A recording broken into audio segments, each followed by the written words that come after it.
السلام عليكم ورحمة الله.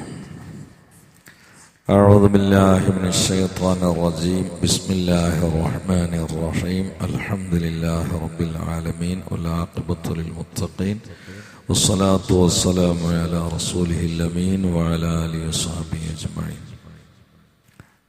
ആമന റസൂലു സൂറത്തുൽ ബഖറയിലെ ലാസ്റ്റ് ആയത്താണ്. അതിൻ്റെ ഏകദേശം ലാസ്റ്റ് ഭാഗത്താണ് നമ്മളുള്ളത്. വഅഫു അന്നാ വഗ്ഫിർ ലനാ വർഹംനാ അൻത മൗലാനാ ഫൻസുർനാ അലൽ ഖൗമിൽ കാഫിരീൻ. വഅഫു അന്നാ, ഞങ്ങൾക്ക് നീ അഫ്വ നൽകണം റബ്ബേ.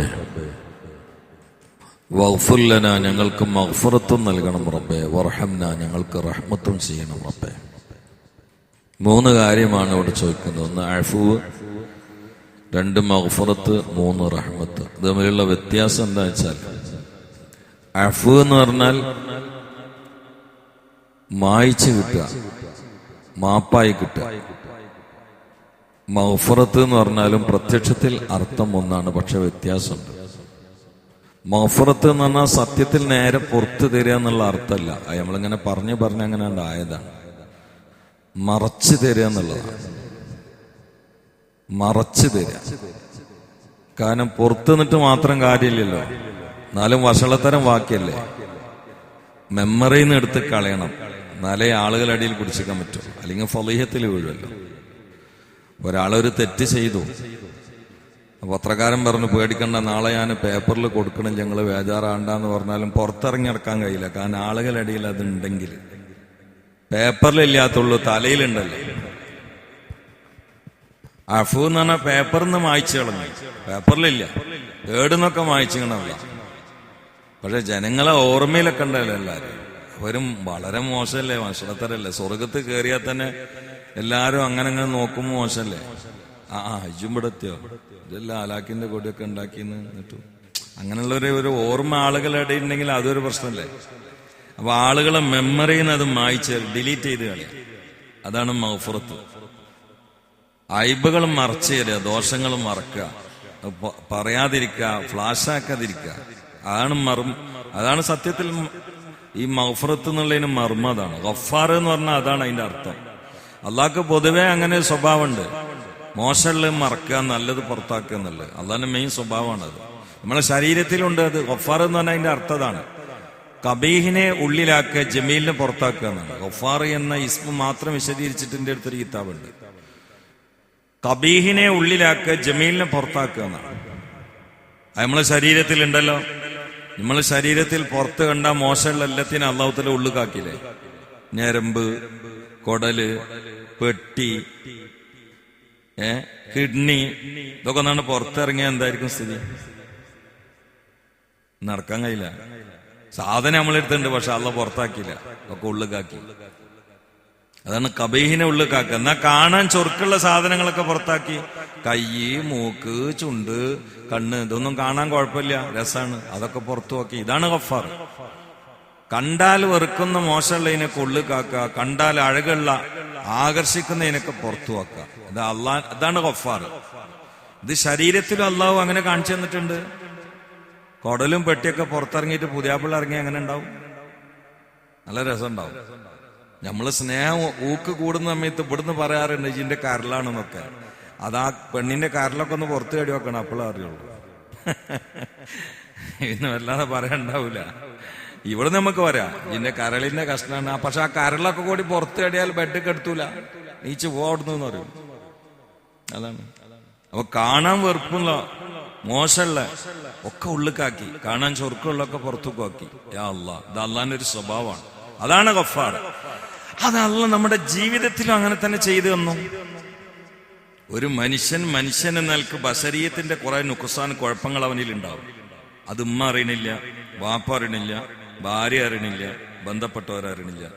നമ്മളെ എല്ലാ രഹസ്യങ്ങളും എല്ലാരും അറിഞ്ഞാൽ എത്ര സാഹചര്യം നമുക്ക് പങ്കെടുക്കാൻ പറ്റും? ഉമ്മാനെ ഒന്ന് ഫേസ് ചെയ്യാൻ പറ്റും മര്യാദക്ക്, പെണ്ണുങ്ങളൊന്ന് ഫേസ് ചെയ്യാൻ പറ്റും. മനുഷ്യൻ നിൽക്ക് അയ്ബുകളുടെ ഒരു പൊതി ഉണ്ടാവും, അതല്ലാവും മറച്ചെന്നല്ലേ. അപ്പൊ അവിടെയും ഗഫാർ. പിന്നെ നല്ലതൊക്കെ പുറത്താക്കി, ഹജ്ജ് ചെയ്തത്, ഉംറ ചെയ്തത്, ഖുർആൻ ഓതിയത്, തറാവീഹ് നിസ്കരിച്ചത്, ഇതൊക്കെ പുറത്താക്കി. കാരണം അത് ആളുകൾ അറിഞ്ഞാൽ നല്ലതാണ്. എന്നാ ആളുകൾ അറിഞ്ഞ മോശമുള്ളൊക്കെ അള്ളാഹു തആല ഉള്ളുകാക്കുകയും ചെയ്ത്. അതാണ് ഗഫാർ. ഇനി മൂന്നാമത്തെ ഗഫാറിന്റെ മൂന്നാമത്തെ ഒരു സ്റ്റെപ്പ് ഞാൻ പറഞ്ഞുതരാം. മനുഷ്യന്റെ ജീവിതത്തിൽ മനസ്സിൽ മിന്നിമറിയുന്ന കുറെ കാര്യങ്ങളുണ്ട്. അതൊക്കെ അള്ളാഹു തആല ആളുകൾ അറിയാതെ ഉള്ളുകാക്കി. അതെങ്ങാനും പുറത്തായാല് പ്രശ്നമല്ലേ? ഇപ്പൊ എന്റെ മനസ്സിൽ ഉദിക്കണ എല്ലാ കാര്യങ്ങളും കൂടി നിങ്ങൾ അറിഞ്ഞാല് ആകെ പ്രശ്നമല്ലേ? അല്ലേ? പ്രശ്നമല്ലേ?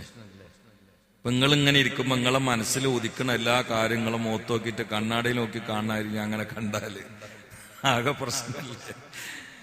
എല്ലാ പ്രശ്നം തന്നെയാണത്. ആരും പറഞ്ഞ പ്രശ്നമില്ലാത്ത പ്രശ്നമാണ്. കാരണം ചിലപ്പോ ആരും അറിയാൻ പറ്റാത്ത മോശപ്പെട്ടൊക്കെ മനസ്സിക്ക് വരും. അത് സംഗതി നടപ്പിലാക്കണ്ടോ ഇല്ലേ എന്നുള്ള വേറെ കാര്യം. മനസ്സിലായില്ല നിങ്ങൾക്ക്? ഒന്നല്ലെങ്കിൽ ഞാനൊരു ഉദാഹരണം പറയാം. ഇന്നെ തന്നെ എടുക്കാം. എനിക്കിപ്പോ നിങ്ങളോട് ഇങ്ങനെ പ്രസംഗിക്കുമ്പോ തന്നെ ഉള്ളിലേക്ക് ഇങ്ങനെ തോന്നുക, ഒരു പെണ്ണും കൂടി കെട്ടിയാലോ എന്ന്. ഇല്ല കേട്ടോ, തോന്നിയില്ല കേട്ടോ. ഞാൻ വെറുതെ പുറത്തു പോയിട്ട് പറയാൻ നിൽക്കരുത്. തോന്നിയിട്ടില്ല. ഞാൻ എന്നെ തന്നെ ഉദാഹരണം എടുത്താൽ വേറെ കുഴപ്പമൊന്നും.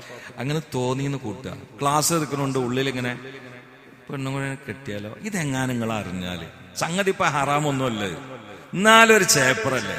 ചേള എന്തും മനുഷ്യനാ. ക്ലാസ് എടുക്കുമ്പോഴും പെണ്ണിട്ടാൻ പൂതി അല്ല, അത് സംഗതി ഹറാമും കൂടിയല്ല. എന്നിട്ടും കണ്ടാങ്ങള്. അപ്പൊ അങ്ങനത്തെ കാര്യങ്ങളൊക്കെ അള്ളാഹ് ഉള്ളുക്കാക്കി പുറത്ത് കാണിച്ചു കൊടുത്തില്ല. യാ അല്ലാഹ്, ഇതാണ് ഗഫാർ. ഇത് അള്ളാഹ് എന്ത് ചെയ്യും? ആഖിറത്തിലും അങ്ങനെ ചെയ്യും. മനുഷ്യൻ അറിഞ്ഞാൽ മോശമുള്ള, അമ്പിയാക്കൾ അറിഞ്ഞാൽ മോശമുള്ള എല്ലാം അള്ളാഹു സുബ്ഹാനഹു. മലക്കുകളെ മുമ്പിലും വഷളാക്കൂല. മലക്കുകളെ മെമ്മറിയിൽ നിന്ന് എടുത്തു കൊണ്ടുപോകും, എടുത്ത് കളയും. പിന്നെ അള്ളാന്റെ ഓർമ്മയിൽ നിന്ന് എടുത്തു പോകൂലല്ലോ, അള്ളാഹ് മറക്കൂലല്ലോ. അപ്പൊ മലക്കുകളും മറന്നു, മനുഷ്യന്മാരും മറന്നു. ഞാൻ അന്തസ്സില് സ്വർഗത്തിൽ നടന്നൂടെ? നേരെ മറിച്ച് അള്ളാഹു തആല പുറത്തു വന്നു. മലക്കുകൾക്ക് ഓർമ്മയുണ്ട്, സ്വർഗത്തിലുള്ള നമ്മളെ ചുറ്റുപാടത്തുള്ളവർക്കൊക്കെ ഓർമ്മയുണ്ട്. എന്നിട്ട് പോലും ഇങ്ങനെ തോണ്ടുക, ഈ കടക്കൂലെന്ന് ഞാൻ കരുതിയെന്ന്. കാരണം അതിനത്ര ഒപ്പിച്ചിട്ടുണ്ടല്ലോ. ഇനിയിപ്പോ അവിടെ ഇരുന്നിട്ട് എങ്ങനെ ഇപ്പൊ ബിരിയാണി ഒക്കെ തിന്നുക? കിട്ടുകയാണെങ്കിൽ തന്നെ ഒരു ചേപ്പറല്ലേ. നമ്മളൊരു കല്യാണ പേര് പോയിട്ട് ഭക്ഷണം കഴിക്കണ സമയത്ത് എല്ലാവരും കൂടി നമ്മളിങ്ങനെ നോക്കിയാൽ വല്ലാതെ ഇറങ്ങൂലല്ലോ. കാരണം നോക്കാനുള്ള കാരണം നമുക്കറിയാം. മിഞ്ഞാന്ന് എവിടുന്നോ കട്ടിട്ട് മുട്ടിട്ടിക്കണ്, അല്ല എവിടുന്നോ ഒരു സ്ഥലത്തിൽ മളുക്കൽ കിട്ടിക്കണം. എന്നിട്ട് നേരെ കല്യാണ പേരെ കയറിയെന്നാണ്. എന്നിട്ട് അവിടെ നിന്ന് ആൾക്കാരെ നോക്കുമ്പോ വേഗം കയ്യേക്ക് ഓടൂലേ, പിന്നെ അവിടെ നിൽക്കുവോ? സംഗതി പേപ്പറിൽ വരണമെന്നില്ലല്ലോ, ആളുകൾ മെമ്മറിയിൽ ഉണ്ടായ പോരെ. അതാണ് വഅഫു അന്ന പേപ്പറിൽ ഉണ്ടായത്, വഗ്ഫിർലനാ മെമ്മറിയിലുണ്ടായത്. എന്തൊരു മനോഹരമായതാണ്. വഅഫു അന്ന വഗ്ഫിർലനാ ഒക്കെ കഴിഞ്ഞിട്ട് മുറിഞ്ഞാണ്ട് വീഴാണ്. ഈ റഹ്മത്തെയാണ് പഠിച്ചാനെ. ഇനി ഞങ്ങൾക്ക് റഹ്മത്തെയാണ്. റഹ്മത്തിൽ മാത്രമാണ് നമുക്ക് പ്രതീക്ഷ, ഇബാദത്തിലല്ല. ഇബാദത്തിൽ പ്രതീക്ഷ അർപ്പിച്ചാൽ കുടുങ്ങിപ്പോകും. റഹ്മത്ത് മാത്രമാണ്. ഇബാദത്ത് ചെയ്യണം, പക്ഷെ പ്രതീക്ഷ റഹ്മത്തിലാണ്. അതാണ് ഉമർ ഇബ്നുൽ ഖത്താബ് റളിയല്ലാഹു അൻഹു പറഞ്ഞത്. നാളെ അല്ലാഹു സുബ്ഹാനഹു വ തആല ഹിസാബിലെ എല്ലാവരും സ്വർഗത്ത് പോട്ടെ, ഒരാൾ മാത്രം നരകത്ത് പോട്ടെ എന്ന് പറഞ്ഞാൽ എനിക്ക് പേടിയുണ്ട്, ഞാനാവുമെന്ന്. അത് അള്ളാന്റെ ഇഖാബ്, അള്ളാന്റെ അദാബ് പേടിച്ചിട്ട് പറഞ്ഞാണ്. ഉടനെ മാറ്റി പറഞ്ഞു, നാളെ എല്ലാവരും നരകത്തിൽ പോകട്ടെ, ഒരാള് മാത്രം സ്വർഗത്തിൽ പോകട്ടെ എന്ന് പറഞ്ഞാൽ അതും ഞാനാകാൻ സാധ്യതയുണ്ട്. ആ റഹ്മത്തിലുള്ള പ്രതീക്ഷയാണ്. റഹ്മത്തിൽ ഈമാൻ എന്ന് പറഞ്ഞാൽ പ്രതീക്ഷ മാത്രമല്ല, രണ്ടിന്റെ ഇടയിലാണ്. അൽ ഈമാനു ബൈന റജാഇ വൽ ഖൗഫി മുഹമ്മദുർ റസൂലുള്ളാഹി. ബേജാറിന്റെയും പ്രതീക്ഷന്റെയും ഇടയിലാണ് ഈമാൻ. ഏത് തമ്മാടിക്കും പ്രതീക്ഷ വേണം. ഇല്ല, നന്നാൻ കഴിയും. നമ്മൾ ആദ്യം തന്നെയാണ് തീരുമാനിച്ചത്, ഞാൻ ഒരിക്കലും നന്നാവില്ലാറ. ഞാൻ എവിടെ നന്നാവും? ഒരു മനുഷ്യനെ അങ്ങനെ മുഖമുദ്ര കുത്താൻ പാടില്ല, ചാപ്പടിച്ചിട്ട് ആണ്ട് തള്ളാൻ പാടില്ല. മുദ്ര കുത്തിയിട്ട് ഒഴിവാക്കുക. ഉമ്മത്തിൽ നിന്ന് ആരും മുദ്ര കുത്തി തട്ടരുത്. പ്രതീക്ഷയുടെ വാതിൽ എന്നുണ്ട്, അതങ്ങനെ കിടക്കണം. പ്രതീക്ഷയുടെ വാതിൽ. അബൂ ഹുറൈറ ഇങ്ങനെ പോണ സമയത്ത് ഒരു പെണ്ണ് വേക്കൽ വന്നിട്ട് ചോദിച്ചു, കുട്ടികളിങ്ങനെ പോകണം, മുദരീസുണ്ട്, മുസ്തഫ നബി ഉണ്ട് സല്ലല്ലാഹു അലൈഹി വസല്ലം. ഒരു പെൺപറന്നുള്ള ഇടയിലൊന്ന് വെച്ചു, ഒരു കങ്ങൾ അബൂ ഹുറൈറല്ല, ഒരു മസാല കഴിക്കാണ്ട് എന്ത് ചോദിച്ചു, ഞാൻ വ്യഭിചരിച്ച്, എന്നിട്ട് അതിലെ കുട്ടിണ്ടായി, എന്നിട്ട് അതിനെ കൊന്ന്, എന്നിട്ട് എനിക്ക് തൗബണ്ടോന്ന് വെച്ചു. മാറിപ്പോയി കജി മരിയാക്കുന്ന എനിക്ക് തൗബേ. വ്യഭിചാരം ഒന്ന് വേറെ, കുട്ടിനെ കൊന്ന എനിക്ക് തൗബേ. അന്റെ അടുത്തുനിന്ന് എനിക്ക് തന്നെ അതാ പറക്കും പോടുന്നു. ഈ പെണ്ണത് കേട്ടോടുകൂടി അവസ്മാരളകിയിട്ട് എങ്ങാണ്ട് വീണു. പേടിച്ചിട്ട്, പേടി കൂടിയാലോ അവസ്മാരളകും, പനി കൂടിയാലോ അവസ്മാരളകും. അപ്പൊ ആ വീണപ്പോ ഞെട്ടൽ വന്നാ പോരൊക്കെ. പക്ഷെ ബാക്കിൽ ഇങ്ങനാണ്ട് പോയി മദീന പള്ളിയിൽ എത്തിയിട്ട് നിപ്പിട്ടില്ല. ആകെ പ്രശ്നം. കാരണം എന്തതിന്റെ സമയം, ഇതിന്റെ യഥാർത്ഥ തീരുമാന നിയമം എന്താന്ന് അറിഞ്ഞൂടല്ലോ. ആ സമയത്ത് ആ ഒരു അധർമ്മത്തിനോടുള്ള ദേഷ്യത്തിന്റെ ഊക്കൊണ്ട് പറഞ്ഞു പോയതല്ലേ. മുസ്തഫ നബിനോട് പറഞ്ഞു, നമ്മളിങ്ങനെ വരുമ്പോ ഇങ്ങനെ സംഭവം എനിക്കുണ്ടായിക്കണ ഒരു പെമ്പർന്ന് വിളിച്ചു. നബി സല്ലല്ലാഹു അലൈഹി വസല്ലം പറയുന്ന തൗബന്റെ കവാടം ആ പെണ്ണിനെ തൊട്ട് പൂട്ട ആരാ അബൂ ഹുറൈറ എനിക്ക് അധികാരം തന്നത്? ഇന്നല്ലാഹ ലാ യഗ്ഫിറു അൻ യുശ്റക ബിഹി വയഗ്ഫിറു മാ ദൂന ദാലിക ലിമൻ യശാ എന്നല്ലേ. ആ പെണ്ണിനോട് തൗബല്ല എന്ന് പറയാൻ നിനക്ക് ആരധികാരം തന്നു? റഹ്മത്ത് ഒഴിവാക്കാൻ, അള്ളാന്റെ റഹ്മത്ത് ആ പെണ്ണിനില്ല എന്ന് പറയാൻ ആരധികാരം തന്നത്? അബൂ ഹുറൈറ പോയി പറയ്, ആ പെണ്ണിന്റെ തൗബ അള്ളാഹു സ്വീകരിക്കുന്നു പറയെന്ന് പറഞ്ഞു. പിന്നെ അബൂ ഹുറൈറ അള്ളാന്റെ പള്ളിയിൽ നിന്ന് ഇറങ്ങിയപ്പോ ചരിത്രം പറയുന്നത് ഭ്രാന്തനെ പോലെയാണ് ഇറങ്ങിയെന്നാണ്. ആകെ ഹാലാണ്ട് മാറി. കാരണം ആവശ്യമില്ലാത്തൊരു ഫത്വ കൊടുത്തല്ലോ ആ പെണ്ണ്. ഇതിന്റെ കാരണത്താൽ എന്തൊക്കെ ആയിപ്പോവെന്ന് അറിയില്ലല്ലോ. ഞാൻ അങ്ങനെ പറയേണ്ടിയിരുന്നില്ലല്ലോ. പടച്ചോന്റെ റഹ്മത്ത് അടച്ചുപൂട്ടാനുള്ള അധികാരം എനിക്ക് ആരും തന്നിട്ടില്ലല്ലോ. റഹ്മത്ത് ആ പെണ്ണിന്റെ മുമ്പിലുണ്ടല്ലോ എന്ന ബേജാറൊക്കെ കൂടിയാണ് കൂടിയപ്പോ ഒന്നും പറയാൻ പറ്റില്ല. എല്ലാരോടും ഇത് മാത്രമേ ആ പെമ്പറന്നോളെവിടെ ഇതെന്താന്നൊന്നും ആർക്കും അറിയണില്ല. ആൾക്കാർ പറഞ്ഞു പള്ളിക്കാട്ടുനിന്ന് ചിന്നുകൂടിയാണ് ഈ കാര്യം. പറയാനുള്ളവര് പലതും പറയാൻ തുടങ്ങി. ചിലര് പറഞ്ഞു ഇങ്ങോട്ട് പോകുമ്പോ കുഴപ്പമൊന്നുമില്ല, പിന്നെ പിരാന്ത് കളിക്കാന്ന് പറഞ്ഞു. കാരണം ഇത് പെമ്പറന്നോളെ എവിടെയാന്ന് വെച്ച് ഇങ്ങനെ നടക്കുമ്പോൾ ആൾക്കാർക്ക് അറിയണ്ടേ. അതിൽ കുറച്ച് പ്രായമുള്ള ഒരു കാരണം ഒരു 2 കൈയും പിടിച്ചിട്ട് ഇങ്ങോട്ട് എടുത്തു. എന്ത് പെമ്പറന്നോളെ ഈ ചോദിക്കണമെന്ന് അപ്പൊ വിശദീകരിച്ച്, ഞാൻ മുത്തുനബിന്റെ കൂടെ വരണമയത്ത് ഒരു പെണ്ണ് ഇങ്ങനെ ഒരു വിഷയം ചോദിച്ചിരുന്നു. അപ്പൊ ഞാൻ തൗബല്ല എന്ന് പറഞ്ഞു. അള്ളാന്റെ റഹ്മത്ത് അടച്ചുപൂട്ടി. അതിലോള് വീഴണേ ഞാൻ കണ്ടു. ആ പെണ്ണ് എവിടെയെന്ന് വെച്ച്. അപ്പൊ ഈ പ്രായമുള്ള കാരണവരറിഞ്ഞ് ഞാൻ കണ്ട് വരണ സമയത്ത് ഒരു പെണ്ണ് വീണ് കിടക്കുന്നുണ്ട്. അതിന്റെ ചുറ്റുഭാഗത്തൊന്നായിട്ട് ആളുകള് കൂടിയിട്ട് ചിലര് തൊള്ളയ്ക്ക് വെള്ളമൊക്കെ പാർന്നു കൊടുക്കുന്നുണ്ട്. മിക്കവാറും ആ പെണ്ണാവാൻ സാധ്യതയുണ്ട്. എങ്ങനെയാണ് പോയാൽ മതി എന്നാണ്.